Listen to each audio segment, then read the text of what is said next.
It is an absolute honour. And I love sharing my testimony because I didn't know God. I didn't know Jesus. I didn't know the supernatural God, you know, many years ago. And I was like doing life just on my own, thinking that, you know, I had it all together. You know, I had the 2.5 kids and the boat in the backyard and the $1 million house and businesses, and I had it all together, you know. And people that didn't, and if you know, something's wrong with you. Yeah? So I was doing life, but there was this void inside of me, yeah, this empty space. And I didn't know what it was. Look, I knew there was a God, but you know, I didn't know that he was supernatural, and I didn't know that he loved me, yeah?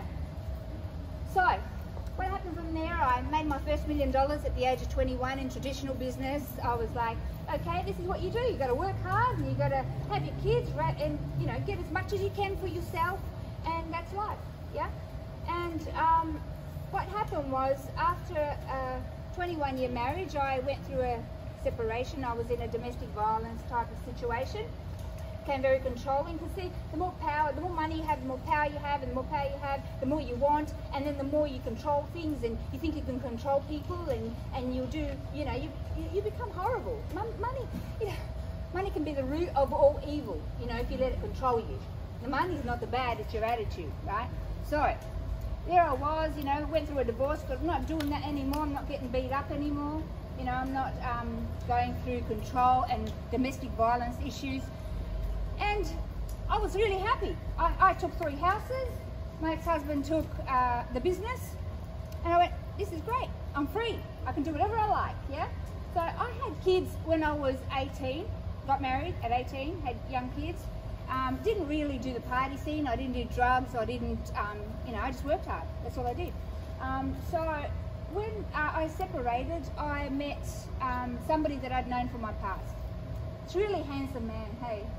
I was just like head over heels for him, and I thought, okay, this is my new life, and I'm going to pursue that. He was good looking, you know, he was charming, he said all the right things. Wow, you know, he was in the banking sector, and you know, I had known he was really clever. You know, he was doing stock exchange market, made $7 million. I thought, this is cool. So I started to engage with this man. And so I went down to Melbourne to meet up with him. And, you know, $3,000 hotel room at the casino, and all the fire going and everything. And he pulls out an ice pipe. That was the beginning of the road to hell for me, yeah? I had no idea what that was, yeah? But see, I thought, you know, I'm 40 years old, I've grown up my kids, I've done, you know, I've done all my responsibilities. You know, everybody tries something, right? And so I decided to say yes to a puff of that pipe that day. See, it wasn't like, I rationalised it in my head. I thought, it's not like a needle going in your arm, yeah? Or a pill that you're swallowing and that, you know, could have an adverse reaction and you can't stop, you know. People die taking pills sometimes, you know. And I'm like, it's just a puff of a smoke, yeah? So I said yes to that puff that day, and like I said, that was the beginning of the road to hell for me, yeah? For the next 2 years, I spent my days doing ice, yeah? I destroyed, I sold my houses, I abandoned my kids, I ended up locked up in an apartment in Melbourne, in Hawthorn, and I was really, really sick. My kidneys were bleeding, my hair started falling out, I was lost in the streets, I became homeless, I was stealing to eat, and I'll never forget, I go into Coles, and in Melbourne you have these big jackets, you know, because it's really cold, and I'm sticking stuff in my jackets, you know, and I'm thinking, you know, I didn't even have time to think, because see, ice hijacks the frontal lobe of your brain, right? And as soon as that happens, you're not able to think logic, rational decisions, right? And look, the midbrain takes over, and you're open for every kind of demon to jump in you, yeah? But I didn't know that, yeah? I didn't know that. And so I was so confused. I was so lost on the streets of Melbourne. One time I remember I thought that the government were in my computer, and that I had to take my computer up the road to get them out. But see, I had blocked off all my windows in my house with some black plastic, because the government had cameras looking in my window. That like it was psychosis, right, guys? But I believed it, and it was very real, and it was very scary, right, at the time. And I was scared. I was scared to go outside. I didn't go outside during the day. You know, for the last year of my addiction, I didn't go out at all during the day, only in the night. You know, the creatures of the night. You know, you end up in horrific spaces and you know, promiscuous activity, and you know, I think I know every triple X store in Melbourne. You know, I'm not proud to say that, yeah, but that's where it took me. That's where the demons took me, and that's where I ended up. I ended up in dangerous situations. I ended up in dealers' houses where they were cooking, and where I was, you know, that thing could have blown up any time. They could have been raided. I could have been, you know, put in jail. But you know, somebody was protecting me, yeah. And so I was just doing ice just to wake up. Okay, I'd open my eyes if I had sleep. First you'd go 5, 10 days without sleeping, without eating, you know, without drinking.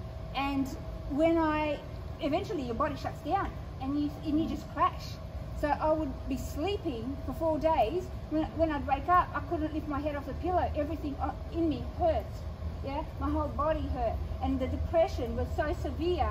And the things that I'd done the last few days and what I'd become was so horrific that I just needed another pipe to forget that, yeah? And I was entrapped in this torment and this cycle of depression, psychosis, paranoia, and suicide, and horrific situations where I remember once I was in a car park, right? And we're all adults here, right? I'm going to speak. Lucky ears. Lucky ears. And there's this man outside my car, and it's a pitch black car park in a park, and he's doing horrid things, you know, without clothes on. And I'm standing there and I'm thinking, what? This is like hell. I thought to myself, this is like hell. Where am I? Anything could have happened to me. I took off in the car, and you know, for 1 second I had a moment of realization. But see, it sucks you back into that blackness, and you use again, and you end up doing things again that you wouldn't do. You manipulate your family, you lie to your kids, you know, you become somebody that, I became somebody I didn't even know, you know. I remember in my early recovery, I ran into my ex-husband, and in the airport when we went to pick up my daughter, and he said, I heard what happened to you. He said, you of all people, don't you judge me. You have no right to judge me. You don't know that the first time you say yes to that pipe, it's the beginning of the road to hell. It hijacks you, yeah? God told me later that he delivered me from 7 demons. You know, I'm so blessed to be alive today. But let me tell you how that happened, yeah? So here I am, entrapped in this hell, didn't know how to get out, yeah? Ran out of money, and I'm stealing, and I'm doing favors to get more gear. Yeah, and I'm at the dealer's house. He's got this, you know, plate of rock there, and I'm thinking, okay, I'm gonna stash some in my jacket, and I'm gonna, you know, like, there's no logic that if I stash some in my jacket, he's gonna kill me, right? But I didn't see that because I couldn't think, right? So anyway, I'd done about 8 days. It was or so that I was on the gear, and that's $500 a day. That's all I did. I smoked ice. That's all I did. Yeah. And I was paranoid, and it wasn't enough. I wasn't getting a high anymore. So I went back to the dealers. I said, you gave me crap. I said, I want some new stuff, right? So he gave me this little clear liquid to drink, and he said, have some of this, it'll make you feel better. Like, he goes, how much do you weigh? I said 50 kilos, but I couldn't see that I was actually weighing 40. So what he gave me was something called G, and it's horse tranquilizer. It kills horses. Now, I was 40 kilos, and I downed 5 ml of this, which is for roughly 50 kilos, if it goes down well, right? So, down I went like a bag of potatoes, yeah? And into the blackness, I'm on the ground, and I couldn't breathe, yeah? And I remember the man that loved me and that introduced me to the ice pipe is smashing me on the ground going, breathe, breathe. And I opened my eyes, but I couldn't breathe, and I went back into the blackness. And this happened again. He threw water on me, slapped my face, and then I'm like, nothing, and I went back into the blackness. You know, my dad told me a story when I was young. He said, if somebody's drowning in the ocean and they go down 3 times, by the 3rd time, they don't come up there. That's it. So try and get to them, because I spend a lot of time in the water. So try and get to them before they go down 3 times. So off I went into the blackness the 3rd time. Yeah? And as I went into the blackness without being able to take a breath, I knew I was dying. I said to myself inside, I said, I'm dying. And if there is a God out there, forgive me for what I've become. And don't leave me here. Please, I beg, please take me. Yeah? And off I went into the blackness.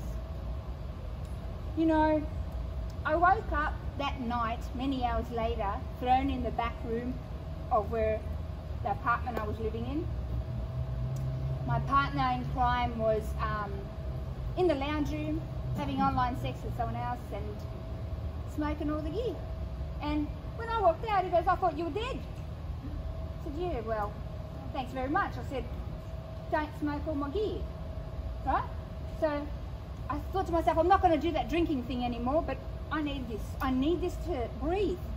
It was like air to me, yeah? The ice was like air to me. And so I hit up again.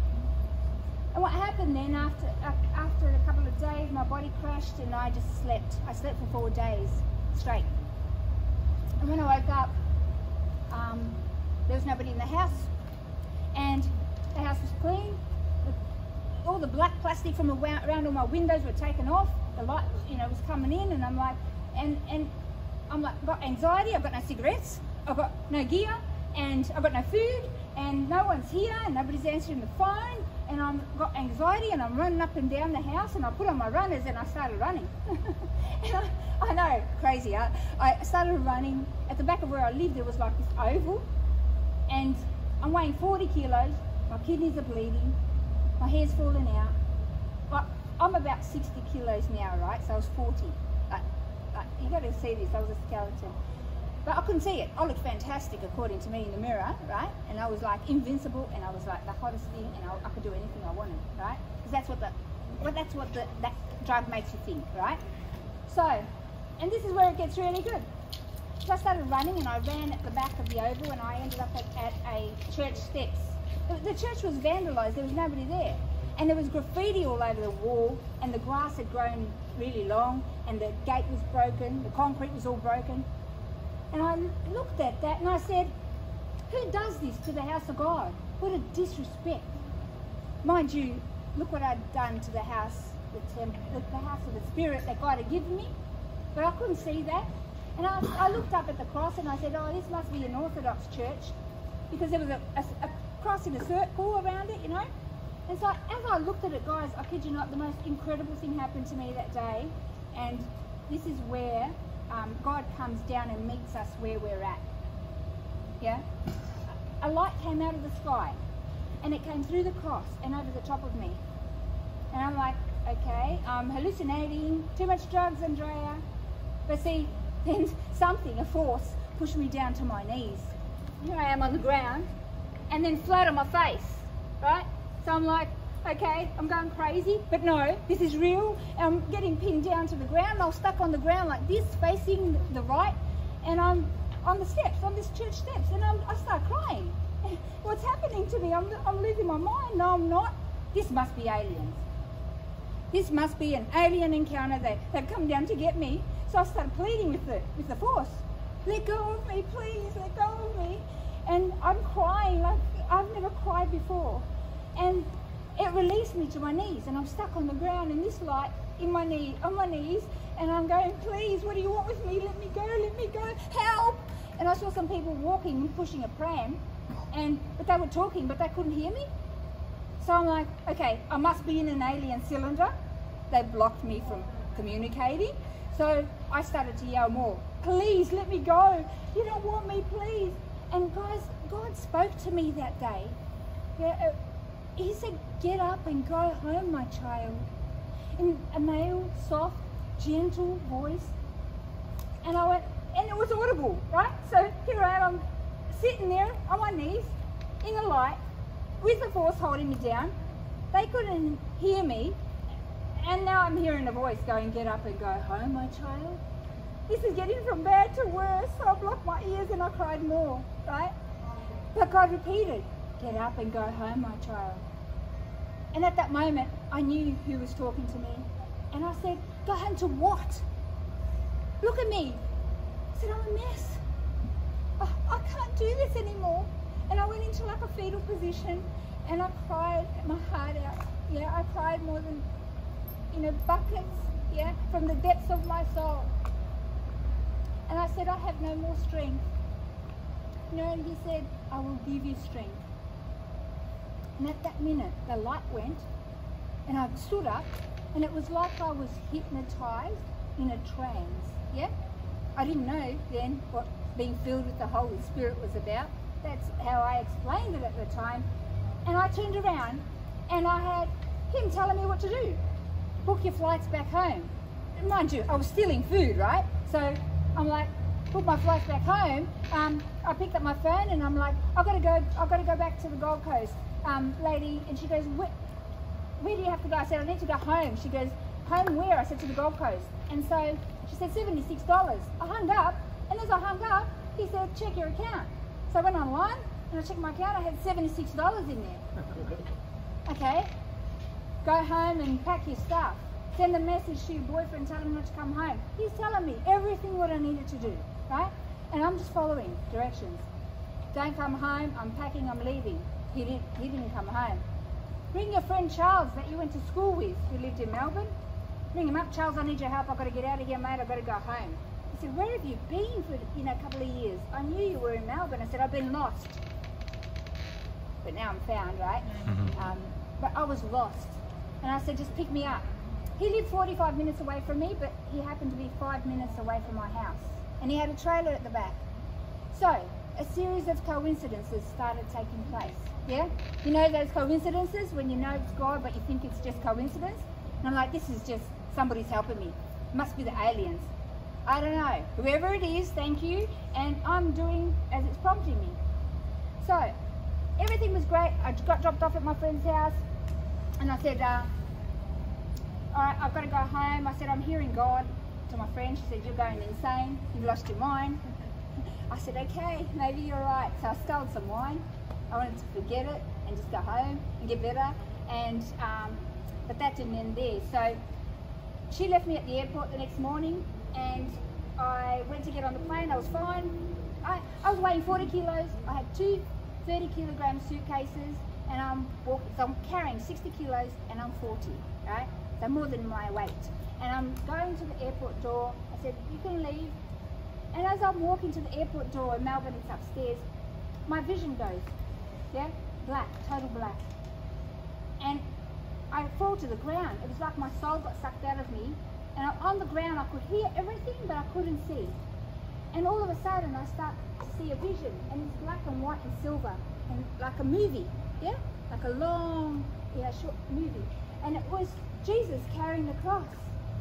And he was looking at me. I was facing him that way, he was looking that way.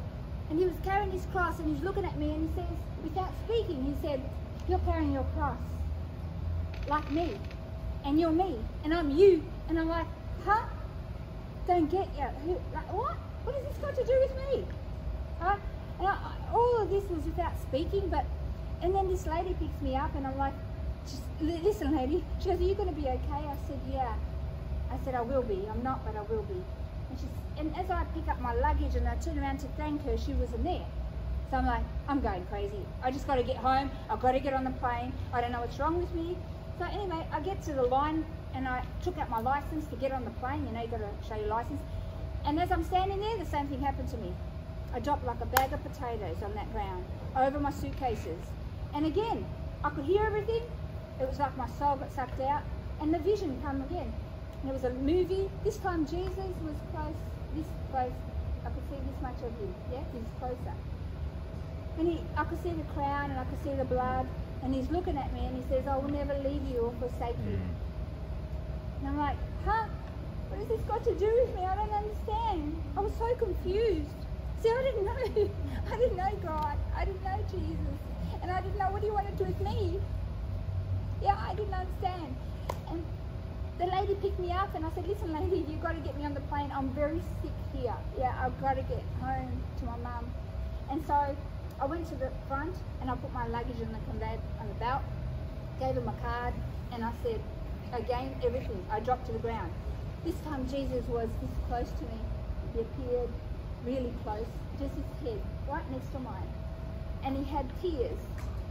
And he had, the blood was mixing with the tears. And he looked at me and he said, I love you with an everlasting love.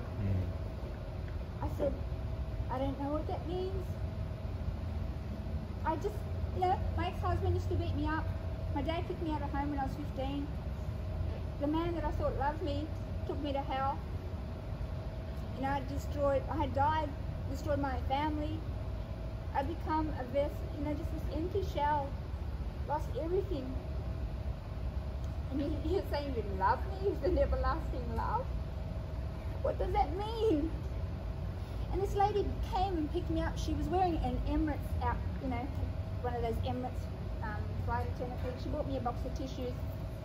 She picked me up. I said, I've got to get on the plane, I'm sick. And I remember being confused whether she was in the vision or whether that was really real, because I was like a little bit confused. She was wearing like this, you know, it was ancient. And guys, I just kept following Jesus, following what he was telling me to do from there on in, you see. And he took me into a church. He said, this is where I'm going to teach you who I am. And I went to the front of that church. It was in Carrara, Reach Up to Christ, and I fell to the ground and I stayed there for 6 months. Yeah, I cried and I cried and I didn't understand. Everything the pastor was saying through the word was for me. Yeah, I gave my heart to the Lord. Said, whoever you are helping me, thank you, but thank you, I need you. I'm not good at doing life.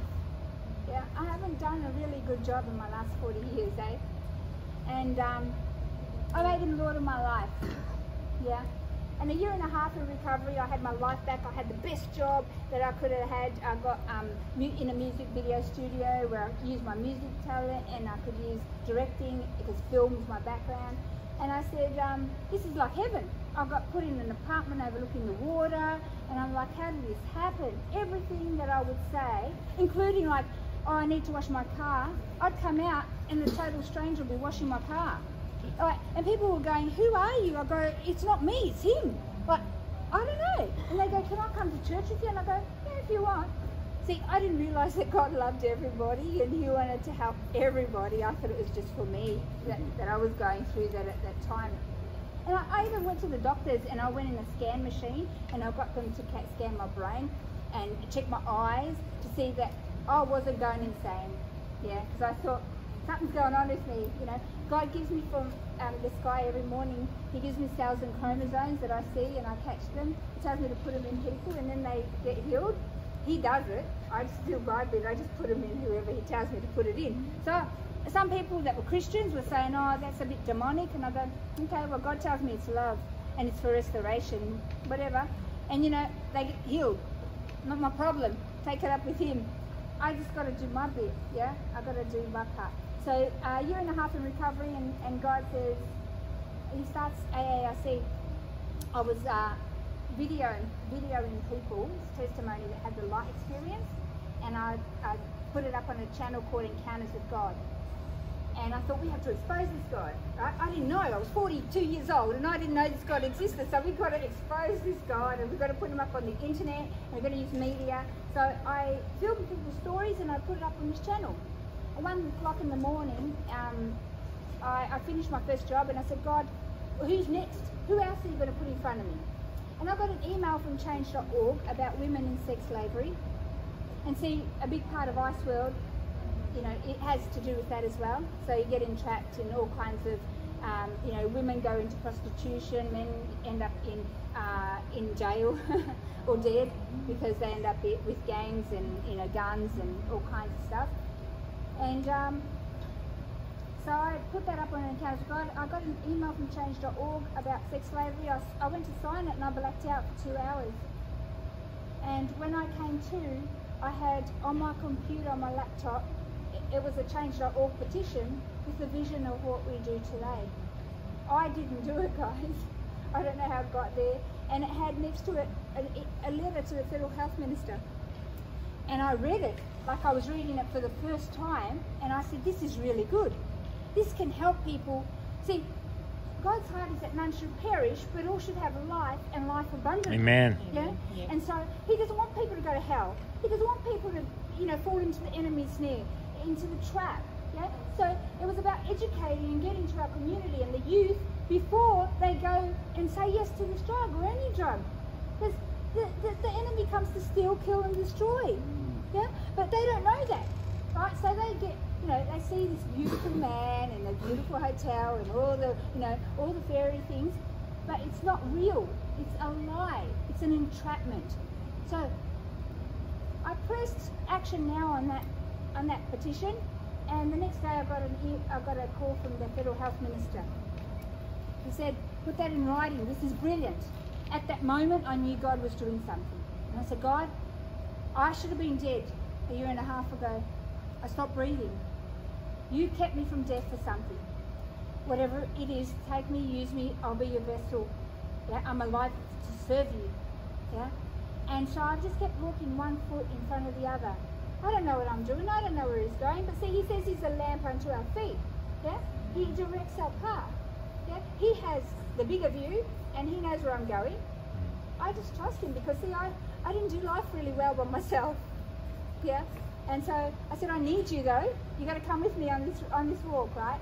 So today we help educate kids in high schools and across communities, people across communities about the dangers of the drug called ice and other drugs. But we also help people in addiction create a pathway into recovery. Yeah, because see, God wants them out of the kingdom of darkness and into the kingdom Amen. of light. Yeah? Amen. And He wants to use us because. See, He uses the lowly things in this world to confound the wise. He took me out of the miry clay, yeah, and He put